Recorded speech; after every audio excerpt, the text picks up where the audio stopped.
హే, ఏంటి ఇలా వచ్చారు? ఇటువైపు పనుండే సో వెళ్తుంటే. అవునా, ఇక్కడేం పని? కాటన్ బిజినెస్ అని మార్కెట్లో ఎప్పటి నుంచి ఉంది, ఈ మధ్యనే మొదలెట్టాడు. లేదులే, ఇక్కడ కొంచెం పనుండే కానీ అక్కేది పొద్దుటి నుంచి కనిపించలేదు.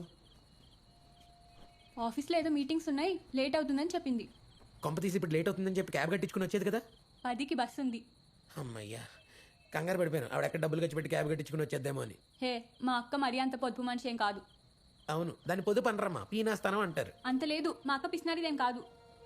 6 నెలల ముందు వరకు మా అక్క ఇలా ఉండేది కాదు.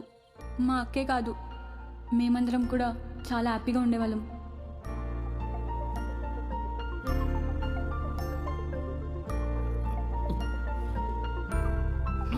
ఏంటి నాన్న